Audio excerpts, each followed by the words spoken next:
Hello to everyone, hope so you all are fine and doing very well. तो आज से एक दिन पहले या 2 दिन पहले मैंने जो है वो इंस्टाग्राम पर एक रील अपलोड की हुई थी जिसमें बताया गया था व्हाट इज़ एसएमएलई। तो उसी एसएमएलई को लेकर आज से हम जो है अपनी न्यू जर्नी स्टार्ट करने जा रहे हैं। एसएमएलई के सिलेबस को हम थोड़ा थोड़ा कर कंप्लीट करेंगे। उसके जो 4 सब्जेक्ट हैं जिनमें से एमसीक्यूज आने हैं, मेनली उन्हीं में से एमसीक्यूज आने हैं। That includes internal medicine, peds, obs and gyne and surgery. इन 4 सब्जेक्ट में से जो है वो एमसीक्यूज आने हैं। तो आज जो हम स्टार्ट करने जा रहे हैं वो बेसिकली इंटरनल मेडिसिन को हम स्टार्ट करने जा रहे हैं। पहले हम इंटरनल मेडिसिन को खत्म करेंगे। जितने भी सब्जेक्ट वाइज उन्होंने टॉपिक दिए हुए हैं या जितने भी चैप्टर वाइज उन्होंने टॉपिक्स दिए हुए हैं उनको हम आहिस्ता आहिस्ता लेकर चलेंगे और इंशाल्लाह होप सो को विद इन 2 ईयर्स मेरी पूरी सीरीज जो है एसएमएलई पर वो आपको अवेलेबल हो ऑन माय यूट्यूब चैनल। तो आज जो हमने जो शुरू करना है बेसिकली वो इंटरनल मेडिसिन का जो पहला चैप्टर है वो करेंगे, that is cardiology internal medicine. ठीक है,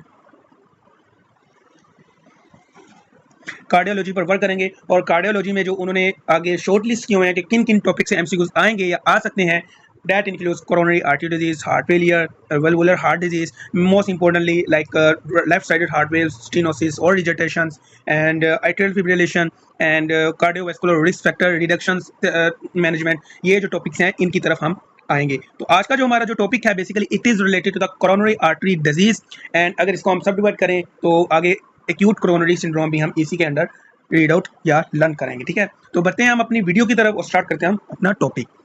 so what is coronary artery disease. तो कोरोनरी आर्टरी डिजीज के बारे में आपने पैथोलॉजी में या पैथोफिजियोलॉजी में कर लिया था, मैं दोबारा से नहीं करवाऊंगा। If you have not clear your concept regarding pathophysiology of cardiac और फिजियोलॉजी और anatomy, then you have to go for review for basic sciences at least for a month. तो उसके बाद जो आप इंटरनल मेडिसिन की तरफ आओ तो इंटरनल मेडिसिन के जितने भी टॉपिक्स हैं आपको हलवा लगेंगे। तो स्टार्ट करते हैं हमारा topic. A patient present with sign and symptoms suggestive of coronary artery disease. एक पेशेंट आया है, वो उसके साइन और सिम्टम्स से लगता है कि उसको कोरोनरी आर्टरी डिजीज हो सकती है। जब आपके पास पेशेंट आता है then you have to assess the patient is इधर इन अनस्टेबल फॉर्म और इन इधर स्टेबल कंडीशन। ठीक है, आपने उसको असेस करना है कि पेशेंट जो है वो आया कि उसकी फैमिली लेके आई है उसको अनकॉन्शियस स्टेट में, that mean he was unstable. ठीक है, तो first of all you have to assess that patient by ABCDE assessment.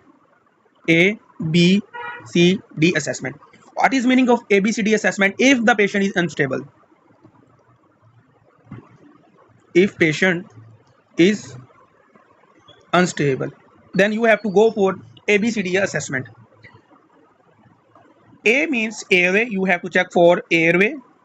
B for breathing. C for circulation, like if a patient is in hemodynamically stable form or unstable form, then you have to check any disability due to trauma and you have to check exposure. If there is stabilized, if all these factors relate that patient is in a stable condition, then you have to manage that patient acutely. होता है ना कि एक patient जो है वो आपके पास आता है इमरजेंसी में या लाया जाता है इमरजेंसी में, तो आपने सबसे पहले तो उसकी जान बचानी होती है ना। If there is a cardiac arrest, फिर आपने उसकी वजह जाननी होती है कि कौन सी काज बनी थी कार्डिक अरेस्ट की, या कि कोई वल्वुलर हार्ट डिजीज थी या कार्डियोमायोपैथी थी या क्या कहते हैं मायोकार्ड इन्फेक्शन वगैरह वगैरह था या हार्ट फेलियर था। ठीक है,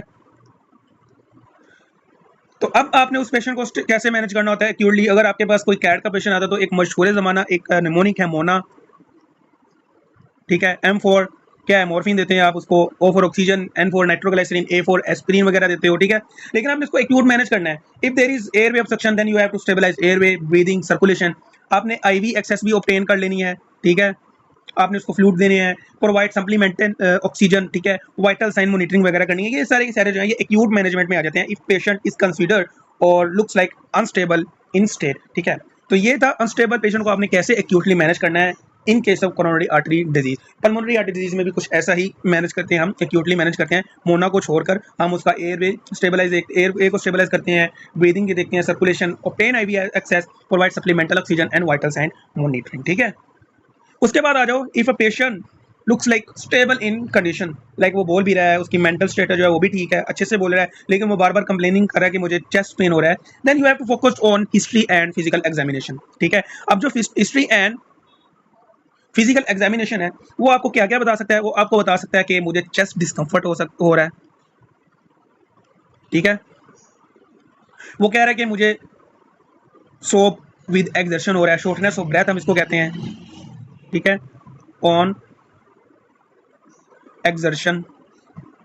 ठीक है, वो और उसके बाद आपने देखना है कि इधर कोई atherosclerotic cardiovascular disease risk factor मौजूद है या नहीं उस पेशेंट में, then you have to ask from that patient.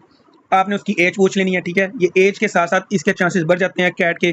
Biologically वो अगर मेल हो तो मेल में ज़्यादा चांसेस होते हैं एज कम्पेयर टू फीमेल्स जो कि अपनी रिप्रोडक्टिव की एज में होती हैं। पोस्ट मेनोपॉजल वुमेन्स में उतना ही चांस बढ़ जाता है जितना कि आम मेन में होता है, ठीक है, मेल में होता है, ठीक है। तो क्या वजह, ये basically it is a case of, it is a role of estrogen, something like estrogen का रोल है फीमेल्स में, जिसकी वजह से जो हाइपरलिपिडीमिया जो मेल में होता है वो फीमेल्स में नहीं होता। और hyperlipidemia is a risk factor to cause coronary artery disease. तो बायोलॉजिकल मेल जो है, आपने देख लेना कि बायोलॉजिकल मेल है, ठीक है, बिल्कुल मेल है। हिस्ट्री ऑफ हाइपरटेंशन है, यस, वो कहेगा हाँ है। आपने भी देखना हैव यू डायबिटीज मेलाइटस, वो कहेगा हाँ है। मोस्टली जो पेशेंट होते हैं जो आपके पास कैट के होते हैं उनको डायबिटीज मेलाइटस लाजमी होता है, ठीक है। और उसके बाद आपने देखना है it is there any hyperlipidemia, आपने लिपिड प्रोफाइल ऑर्डर करवा लेनी है। तो आपको क्या नजर आएगा, हाइपरलिपिडीमिया लाइक एलडीएल, ठीक है, बैड कोलेस्ट्रॉल जो है। तो आपने हाइपरलिपिडीमिया की बीसी पूछनी, वो कहेगा हाँ जी है मुझे, ठीक है। तो ये जो चीज़ें हैं हाइपरलिपिडीमिया, डायबिटीज मेलाइटस, ये मोस्टली जो कैट के पेशेंट होते हैं उनमें बड़ी भी होती है, मतलब डायबिटीज मेलाइटस भी होता है, उसको हाइपरलिपिडीमिया में होता है। और हाइपरटेंशन का इतना क्लियर नहीं है, इतना नहीं होता, लेकिन it is a risk factor, कुछ पेशेंट्स में होता है। लेकिन जो मोस्टली जो है वो डीएम और हाइपरलिपिडीमिया जो है ये हमें रिस्क फैक्टर देखने को मिल जाते हैं। उसके बाद आपने उससे पूछना है यार भाई आप टोबैको स्मोकिंग करते हो? वो कहता है हाँ जी भाई मैं टोबैको यूज़ करता हूँ, हुक्का पी लेता हूँ, बड़े होते हैं ना बाबे जो होते हैं पिंड पिंड वगैरह के, ठीक है, गाँव वगैरह के, वो हुक्का बड़े शौक से पीते हैं। तो टोबैको यूज़ हो जाता है। And is there any family history of CAD? तो वो कहेगा जी है, और मे भी हो सकती है और नहीं भी हो सकती। तो ये था हिस्ट्री आपने पूछ ली। जब आपने उसका फिजिकल एग्जाम किया, एलिवेटेड बीपी आपको मिला, ठीक है, हो भी सकता है नहीं भी हो सकता, ठीक है। Physical examination reveal elevated BP, ठीक है। डिक्रीज पेरिफेरल पल्सेस, क्यों डिक्रीज पेरिफेरल पल्सेस हो सकती हैं? पेरिफेरल पल्सेस पीपी से मैं डिनोट कर रहा हूँ इसको। डिक्रीज नहीं होती है क्योंकि if there is ongoing ischemia और इन्फेक्शन इन दोस पेशेंट, तो आपका जो हार्ट है वो एक्टिवली या सही तरह से पंप नहीं कर पाता, ठीक है। जब सही तरह से पंप नहीं कर पाता तो जो जो आपके कार्डिक आउटपुट जो है उसकी डिमांड, जो कार्डिक आउटपुट जो है वो बॉडी की डिमांड को पूरा नहीं कर पाता। या यूं को वो जो प्रेशर जो है, जो ब्लड का प्रेशर है या वॉल्यूम जो है वो बड़ा लो मालूम होता है, जिसकी वजह से आपको जो है डिक्रीज पेरिफेरल पल्सेस देखने को मिलती हैं। आपको ब्रूट्स देखने को मिल सकते हैं, ठीक है। ये बेसिकली हमें ब्रूट्स कब सुनाई देते हैं? ये बेसिकली हमें जब कोई आर्टरी स्टीनोज हुई हो हमारी पेरिफेरी की, लाइक रीनल आर्टरी, जब आपको या फिर मोरल आर्टरी वगैरह स्टीनोज हुई भी हो, in case of atherosclerotic peripheral disease, ठीक है। पेरिफेरल वास्कुलर डिजीज में ऐसा होता है, atherosclerosis not only occlude the heart arteries, ठीक है, वो आपकी नीचे पेरिफेरी आर्टरीज को भी अक्लूड कर सकती है। आपने तो देखा होगा गैंग्रीन जो है, basically gangrene is a neuropathy, ठीक है, लेकिन उसमें एथरोस्क्लेरोसिस का भी कहीं ना कहीं रोल होता है, ठीक है। तो ब्रूट जो है बेसिकली यहाँ पे स्टीनोसिस हो जाती है आर्टरीज की, ठीक है, जिसकी वजह से आपको ब्रूट सुनाई देते हैं, फिमोरल ब्रूट, ठीक है, रीनल आर्टरी ब्रूट्स वगैरह आपको सुनाई देते हैं। ज़ैंथोमा आपको देखने को मिलता है जब आपने फिजिकल एग्जाम किया, तो आप देखते हो कि आंखों के नीचे जो है बेसिकली वो आपको पीला पीला पंसा जो उभरा हुआ नजर आता है, तो वो ज़ैंथोमा होता है। दैट मींस कि उस पेशेंट को एक्टिव हाइपरलिपिडेमिया और बहुत सीवियर किस्म का हाइपरलिपिडेमिया, ठीक है। आपने उसकी उंगलियां जब चेक की तो अगर वो तो सिगरेट पीता होगा तो then you have to find out that there will be a nicotine stain fingertips, ठीक है, पीले पीले से या येलोइश ब्राउन कलर की उनकी जो है फिंगर टिप्स हुई भी होती हैं, ठीक है। तो ये था आपने हिस्ट्री फिजिकल एग्जाम पर आपने देख लिया। Then you have to suspect that after all that scenario of history and physical examination, you suspect that it might be a considered case of stable angina, ठीक है, it might be a case of stable angina.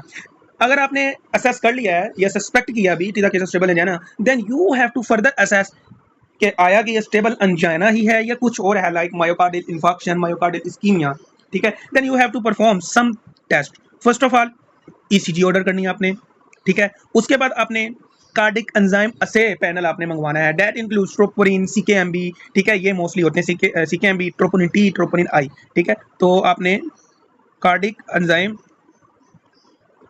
Panel मंगवा लेना है। ECG पर आगे आप एक बार याद रखना कि स्टेबल एंजाइना के जो पेशेंट्स होते हैं उनमें जो एसटी एलिवेशन भी नहीं देखने को मिलती, no ST elevation, no ST depression, ठीक है।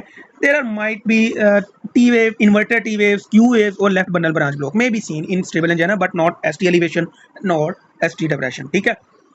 तो ये तो आपको एक फाइंडिंग मिलेगी, ठीक है। उसके बाद जब आपने कार्डिक एंजाइम पैनल ऐसे मंगवाया जो लेबोरेटरी टेस्ट होता है उसमें आपने देखा कि ट्रोपोनिन भी नॉर्मल है, ठीक है, सीकेएमबी वगैरह भी नॉर्मल है। Then you have to perform lipid profile, आपने लिपिड प्रोफाइल भी साथ ही मंगवा लेनी है, ठीक है। और हीमोग्लोबिन A1C आपने देख लेना है जो कि पास 6 मंथ का रिकॉर्ड बताता है बॉडी में ग्लूकोज का, ठीक है। And lipid profile shows elevated LDL like there is a hyperlipidemia और डिसलिपिडेमिया, ठीक है, एलडीएल इंक्रीज है, ठीक है, और अगर हीमोग्लोबिन A1C जो है वो एलिवेटेड और मे बी नॉट, ठीक है, एलिवेटेड है, then you have to confirm that it is a case of stable angina, ठीक है, ये होगा स्टेबल एंजाइना। अब आपने स्टेबल एंजाइना डायग्नोज कर लिया इस पेशेंट को, then you have to assess probability of obstructive coronary artery disease. अब आपने देखना है कि यार इस बंदे की जो आर्टरी है जिसकी वजह से इसको सिम्टम्स हो रही हैं वो कोई भी आर्टरी है, लैड है, LCX है, RCA, PD है, ठीक है। अब आपने असेस करना है कि इस पेशेंट की जो आर्टरी है वो it is a case of non obstructive CAD, it is a case of obstructive CAD, ठीक है। तो सबसे पहले तो आपने लो रिस्क पेशेंट्स को देखना है, ठीक है। If there is a low risk of no risk of obstructive CAD, then you have to confirm that it is a case of non obstructive cat,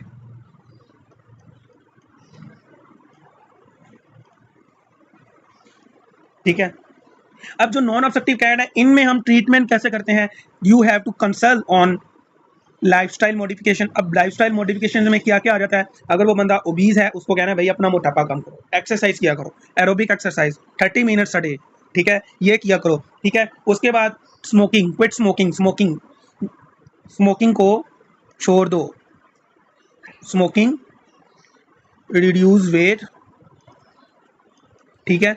उसके बाद और भी जो लाइफ मॉडिफिकेशंस है, साल्ट रिस्ट्रिक्शन आपने करनी होती है, there might be a case of hypertension also, तो ये जो है लाइफ मॉडिफिकेशंस आपने करनी होती है। उसके बाद एंटी प्लेटलेट थेरेपी आपने करनी होती है, maybe you have to give aspirin in those patient और क्लोपिडोग्रेल, ठीक है। एस्पिरिन आप दे सकते हो उसको, ठीक है, और क्लोपिडोग्रेल दे सकते हो as a anti platelet therapy, ठीक है। Treat risk factors like if there is a case of वो पेशेंट कहता है कि मुझे डायबिटीज भी था, then you have to control, you have to manage that patient to control diabetes mellitus also. और अगर हार्ट के पेशेंट होते हैं जिनमें डायबिटीज भी होता है तो हम जो मोस्ट इंपोर्टेंट ड्रग देते हैं वो डापाग्लिफ्लोज़ोन देते हैं, ग्लिफ्लोज़ोन, ठीक है। और ये मेटफॉर्मिन के साथ भी आती है, मेटफॉर्मिन 5/500 और मे बी 5/1000 एक्सटेंडेड रिलीज में ही आती है। तो ये बड़ी इंपॉर्टेंट ड्रग जो है डायबिटीज मेलाइटिस के पेशेंट में, if the patient also have coronary artery disease also, तो ये डापाग्लिफ्लोज़ोन जो है ये हम उसमें देते हैं, ठीक है। डायबिटीज मेलाइटिस को भी हमने देख लिया, if there is a hyperlipidemia in those patients then you have to give statins, ठीक है, रोवास्टैटिन, ठीक है। तो अपने स्टैटिन्स इन हाइपरलिपिडेमिया, ठीक है। ये सारा ट्रीट करके आपने उस पेशेंट को कहना है कि भाई 3 महीने बाद या 6 महीने बाद, 5 महीने बाद, ठीक है, जितना आपका दिल करता है, लेकिन जो मोस्टली रिकमेंडेशन जो है वो 3 मंथ्स के बाद आपने उसका फॉलोअप चेक करना होता है। और पाकिस्तान में होता क्या है बेसिकली कि हम फॉलोअप को नहीं असेस करते, जो पेशेंट्स होते हैं वो कहते हैं कि भाई मुझे सिम्टम्स नहीं है, मुझे कुछ नहीं हो रहा, तो वो चेक नहीं करवाते, ये गलत बात है। तो अपने पेशेंट्स की जो है ये एक तरह से साइकोलॉजिकल आपने उसकी साइकी बनानी होती है कि भाई आपने 3 महीने बाद जो है वो चेक करवाना ही करवाना है, ठीक है। तो ये आपने उनमें देखना है। अब आ जाओ, ये था non obstructive CAD, then you have to consider medium risk of CAD, ठीक है। तो मीडियम रिस्क ऑफ कैट को एवेलुएट करने के लिए आप क्या करोगे, then you have to perform stress test. अच्छा, अब ये स्ट्रेस टेस्ट है ये बेसिकली ट्रेडमिल के ऊपर भी किया जा सकता है, ठीक है, फिजिकल स्ट्रेस टेस्ट भी होता है, और if a patient unable to exercise then you have to perform pharmacological stress test, ठीक है। तो सबसे पहले तो हम देखेंगे अगर पेशेंट एक्सरसाइज कर सकता है, ठीक है, स्ट्रेस टेस्ट करेंगे। If a patient is able to exercise then you have to assess baseline ECG findings, ठीक है। जब बंदा स्ट्रेस टेस्ट कर रहा होता है ना तो आपने ईसीजी उसके स्ट्रिप्स लगी होती हैं, ईसीजी जो है लीड्स लगी होती हैं, हमने ईसीजी को भी मॉनिटर करना होता है, ठीक है। तो इसकी 2 असेसमेंट हो सकती हैं, ठीक है। अगर पेशेंट नॉर्मल हुआ, ठीक है, तो उसकी एक फर्दर असेसमेंट है, इफ देयर इज एबनॉर्मल उसकी एक फर्दर असेसमेंट है, ठीक है।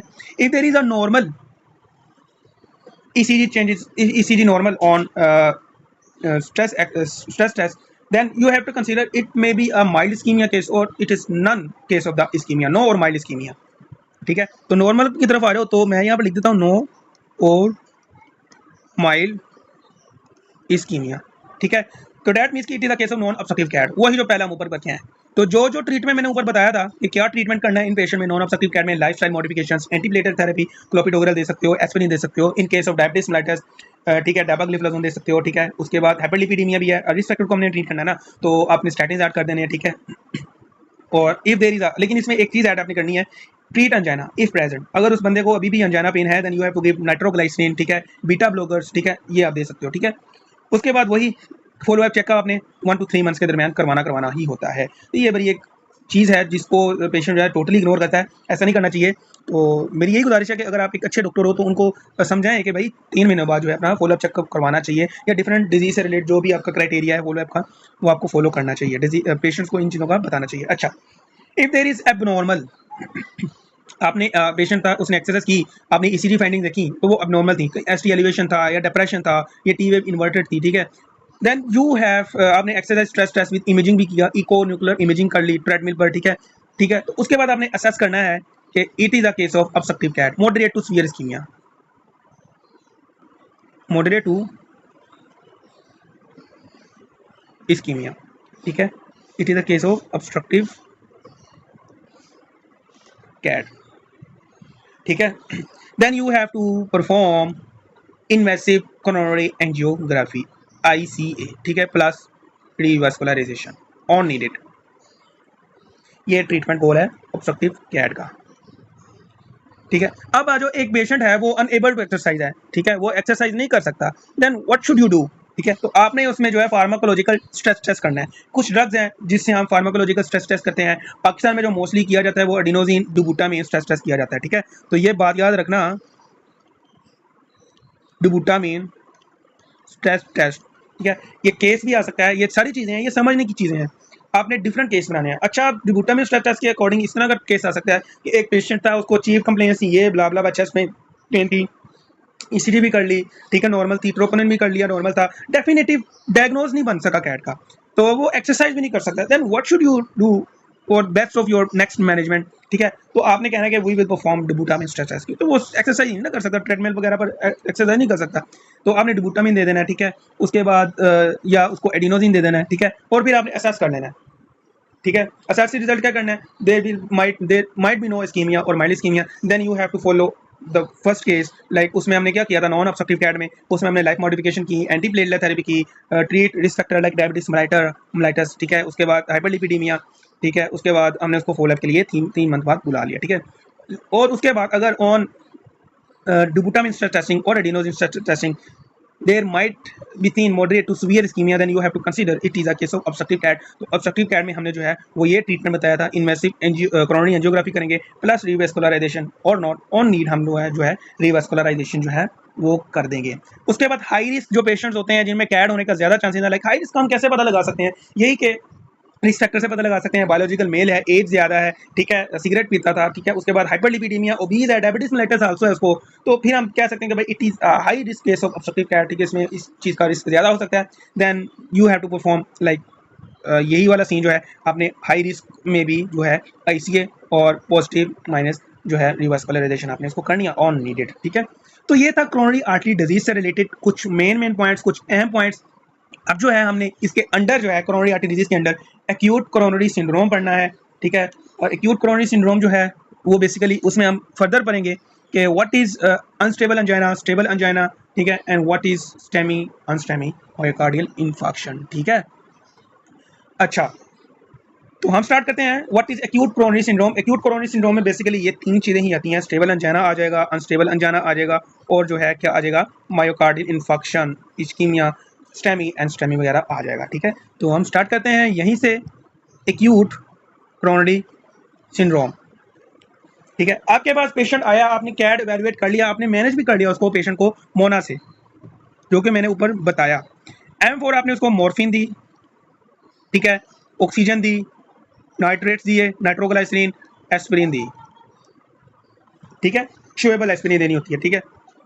तो एक्यूट मैनेजमेंट में ये तो आना ही आना होता है। इसके अलावा एक अच्छा डॉक्टर ये भी जानता है कि आपने उसको बीटा ब्लॉकर्स भी देने हैं, ठीक है, आपने उसको हाई इंटेंसिटी स्टैटिन्स भी प्रोवाइड करने हैं, हाई इंटेंसिटी स्टैटिन भी। लेकिन जो आपका मेजर गोल है वो इन चारों पर होना चाहिए, मॉर्फिन देनी है, IVX ऑब्टेन करना है, oxygen supplemental oxygen, nitroglycerin to reduce anginal pain and aspirin, ठीक है। तो ये जो चीज़ें हैं ये आपने देखनी होती हैं। अच्छा, आपने एक्यूट मैनेज कर लिया, then you have to focus on history and physical examination. Do not delay time to prompt ECG। आपका जो पहला काम होता है, इन आपने देख लिया कि इन पेशेंट को कोई भी आपके पास चेस्ट डिस्कम्फर्ट सोप का पेशेंट आता है, then you have to immediately order ECG to rule out it is a case of pulmonary cause और it is a case of heart cause, ठीक है। तो आपने फॉरन ECG को मंगवाना होता है और कार्डिक ट्रोपोनिन लेवल ऐसे को भी मंगवाना होता है if history and physical examination suggest it might be a case of acute coronary syndrome. ठीक है, तो अब आ जाओ हम आते हैं अपने टॉपिक की तरफ। If there is a ECG, ECG आपने ऑर्डर करवा ली, ठीक है।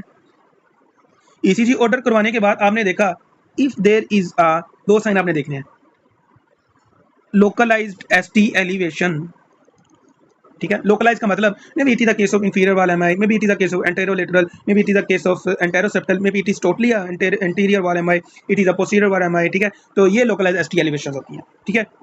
और अगर ऐसी एलिवेशन नहीं है तो और कौन सी फाइंडिंग से आप पता लगा सकते हो it is a case of STEMI, then you have to check for left bundle branch block, ठीक है। ये आपने देखना है with symptoms of ACS. Acute coronary syndrome की कौन कौन सी सिम्टम्स हो सकती हैं, वही जो हमने कैड में पढ़ ली थी। चेस्ट डिस्कम्फर्ट होता है, सोब होता है, ठीक है।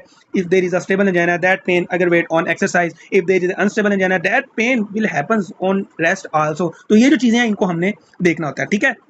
उसके बाद जो है स्टेमी हमने इसको डायग्नोस कर लिया, एसटी एलिवेशन भी है, एलबीबी भी है, ठीक है। अब आपने ट्रोपोनिन एंजाइम मंगवाया, ट्रोपोनिन एंजाइम से तो आपको देखने को मिलेगा ट्रोपोनिन जो है वो राइज था बॉडी में।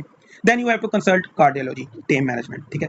अब मेडिकल थेरेपी हमने कैसे करनी है इन पेशेंट में, तो इसके बारे में मैंने एमसीक्यूज आई थिंक इंस्टाग्राम अपने चैनल पर डाले हुए थे, ठीक है। तो कार्डियोलॉजी कंसल्ट के बाद हमने मेडिकल थेरेपी करनी है, ठीक है।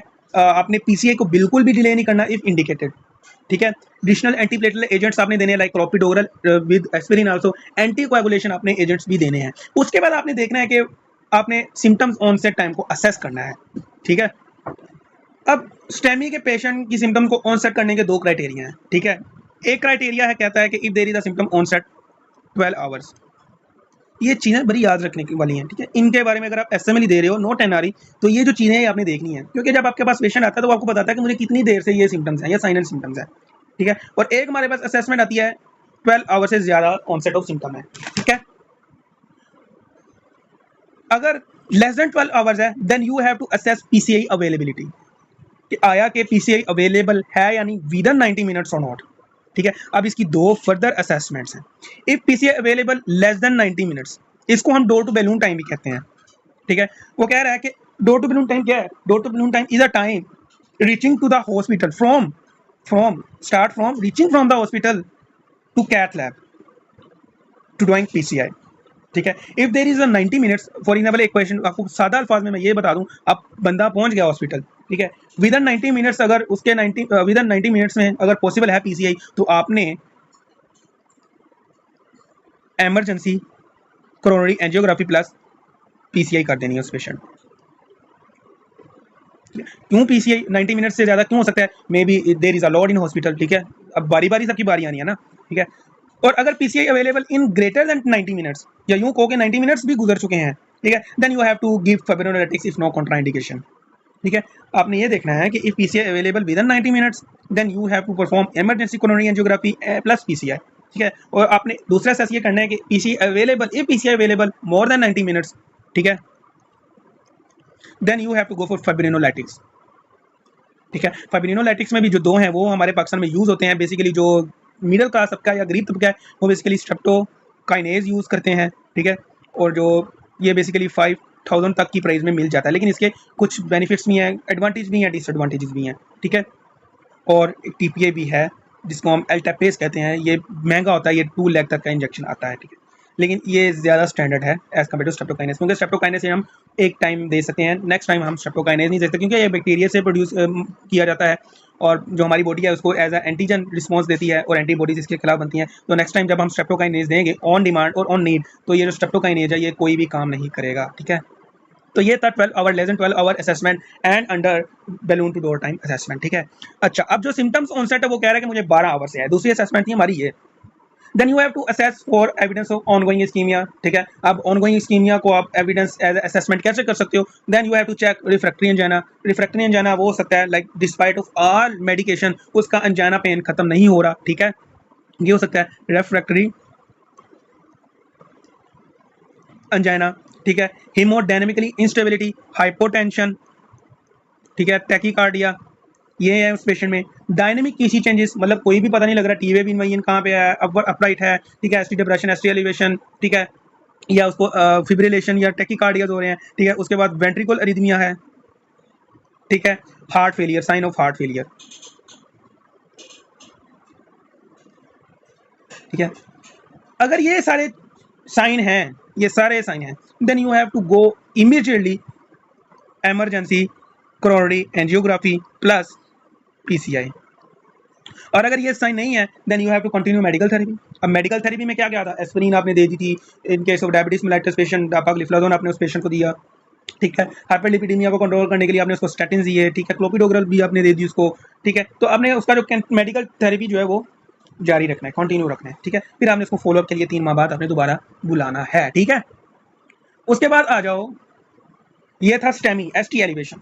अब ईसीजी पर जो है अगर आपको एसटी डिप्रेशन नजर आए, ईसीजी पर एसटी डिप्रेशन नजर आए, तो एसटी डिप्रेशन नजर आने का मतलब ये है कि maybe it is the case of NSTEMI और अनस्टेबल अंजाइना। अब आपने इसको डिफरेंशिएट कैसे करना है कि it is the case of STEMI और it is the case of unstable angina, then you have to demand troponin level enzyme assay, ठीक है। जब आपने ट्रोपोनिन मंगवा लिया तो अगर नॉर्मल है लेवल उनका with ST depression that is equal to unstable angina, ठीक है। अब जो आपने है अनस्टेबल अंजाइना के पेशेंट को कैसे ट्रीट करना है, ठीक है। आपने रिस्क देखने हैं, क्लिनिकल डायग्नोस करना है, फाइंडिंग्स देखनी है एंड रिस्क स्कोर्स देखने हैं। इसमें बेसिकली 2 तरह के स्कोर्स होते हैं, टीमी स्कोर्स, ठीक है, और ग्रेस स्कोर। ये आपको जो स्टैंडर्ड बुक्स आप यूज़ करते हो उसमें आपको नहीं मिलेगा ये वर्ड, टीमी स्कोर, ग्रे स्कोर वगैरह वगैरह, ठीक है। ये एक एक्सटेंसिव स्टडी है, अगर आप ये वीडियो लेक्चर देख लो that is well more enough for you to learn CAD और एक्यूट कोरोनरी सिंड्रोम, ठीक है। उसके बाद आपने बुक से गो थ्रू होना है, वेल एंड गुड, फिर आपके दिमाग में और अच्छी तरह से बैठ जाएगी बात। लेकिन एमसी को प्रैक्टिस लाजमी किया करो, हर चीज़ हर टॉपिक के बाद, ठीक है। टीमी स्कोर, ग्रे स्कोर आपने देखना है, ठीक है। If there is a high risk, ठीक है, if there is a high risk, ठीक है, तो आपने उसकी कोरोनरी एंजियोग्राफी करनी है। जब आपने कोरोनरी एंजियोग्राफी देखी तो आपको पता लगा कि it is the case of unstable angina, ठीक है। It is a case of unstable angina. तो अनस्टेबल अंजाइना पे जब आपने कोरोनरी एंजियोग्राफी की तो आपको उधर ही पता लग जाता है कि मे बी इट इज इसकी आर्टरी जो है वो ज़्यादा ओक्लूडेड है या कम ओक्लूडेड है। अगर कम ओक्लूडेड हो तो फिर हम उसकी पीसीआई कर देते हैं, परक्यूटेनियस कोरोनरी इंटरवेंशन, ठीक है, या उसमें हम जो स्टंट डाल देते हैं।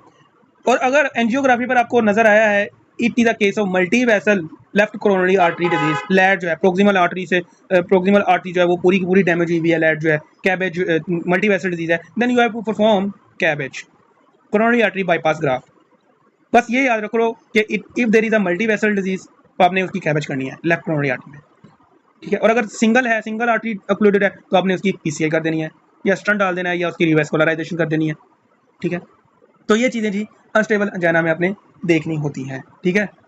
उसके बाद आ जाओ, आपने एक और पेशेंट था जिसको एसटी डिप्रेशन भी आपको देखने को मिला उसकी एसटीजी में, ठीक है। आपने देखा उसका ट्रोपोनिन लेवल भी था जो एलिवेटेड था, ST depression plus troponin level, ठीक है। तो एसटी डिप्रेशन प्लस ट्रोपोनिन जो है वो हमें देखने को मिलता है एनस्टेमी में, ठीक है। जब आपने देख लिया it is the case of NSTEMI then you have to consult cardiologic team, ठीक है। मेडिकल थेरेपी आपने स्टार्ट कर देनी है, should not delay percutaneous coronary intervention if indicated, ठीक है। Additional antiplatelet agents above to medical therapy like हमने aspirin दी, साथ में हमने आपको क्या कहते हैं क्लोपिडोग्रल वगैरह भी दे दिया, एंटीकोएगुलेशन एजेंट्स वगैरह भी हमने दे दिए, ठीक है। उसके बाद हमने असेस करना होता है for the evidence of ongoing ischemia, ठीक है। ये सारा मेडिकल ट्रीटमेंट करने के बाद हमने असेस करना होता है ऑनगोइंग इस्कीमिया को। If there is a refractory angina despite of all medication available to patient, ठीक है, then you have to perform urgent coronary angiography. Haemodynamically instability, dynamic ECG changes, ventricular arrhythmia, heart failure जो कि हम ऊपर पर आए हैं, ठीक है, एविडेंस ऑफ ऑनगोइंग इस्कीमिया में। अगर तो हाँ है then you have to perform urgent coronary angiography,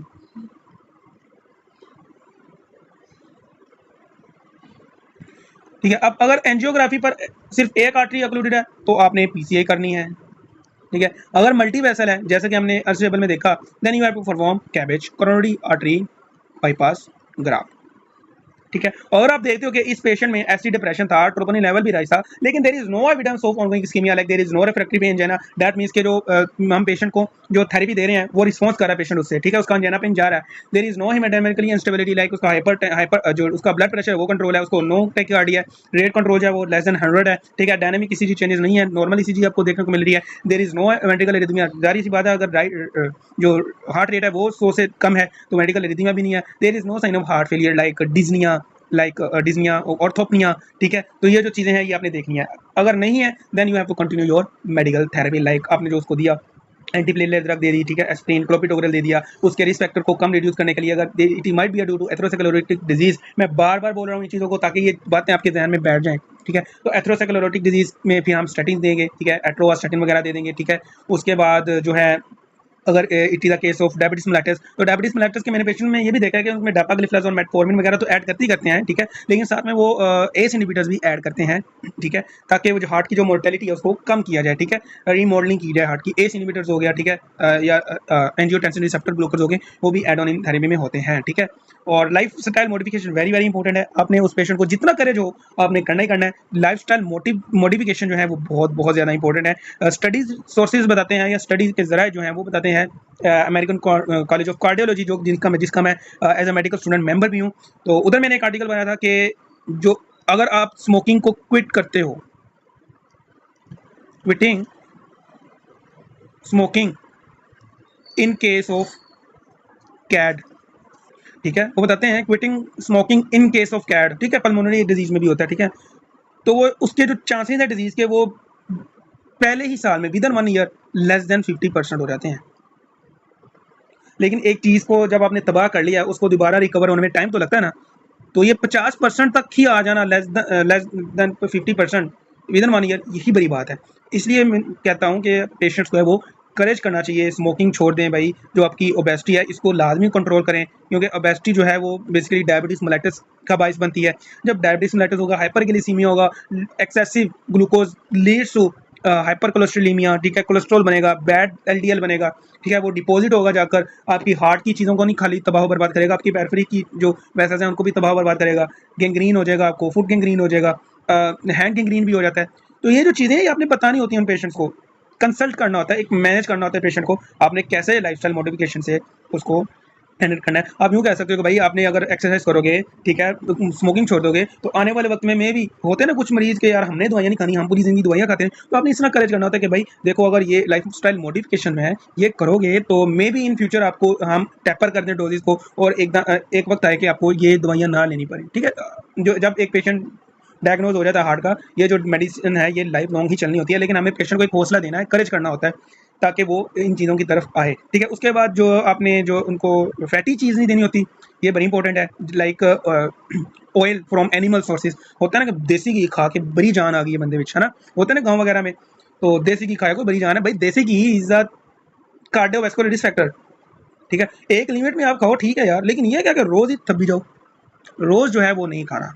और जो अगर एक बंदे में डायग्नोज हो जाए कैट एसीएस, ठीक है, तो आपने तो भाई टोटली जो एनिमल ओरिजिन ऑयल था वो टोटली आपने चेंज कर देना है plant origin oil, like canola oil, ठीक है, सनफ्लावर ऑयल, ठीक है, olive oil. Olive oil is the best one, ठीक है, लेकिन वो एक्सपेंसिव ज़्यादा इसलिए यूज़ नहीं कर सकते। तो ये जो ऑयल की भी चेंजिंग आपने करनी होती है, ओरिजिन आपने चेंज करना होता है। आप पहले अगर देसी घी खा रहे हो, ये सूफी घी है, घी को आपने नहीं खाना, आपने नोट घी, ठीक है, आपने ऑयल पर आ जाना है। तो ये छोटी छोटी लाइफस्टाइल मॉडिफिकेशन है, ये बहुत मुश्किल काम नहीं है। अगर वो बंदा कहता है कि मैं सिगरेट नहीं छोड़ सकता, तो आजकल मार्केट में निकोटिन पाउच आ रहे हैं, ठीक है, तो वो आप दे सकते हो, वो कह सकते हो कि भाई ये ले लो, इससे ये होगा कि एटलीस्ट जो धुआं है, बेसिकली जो स्मोकिंग के जो पार्टिकल्स हैं ना, वो जो हार्मफुल पार्टिकल्स हैं वो इन्फ्लेमेशन काज करते हैं आर्टरी में, कोरोनरी आर्टरीज में, ठीक है।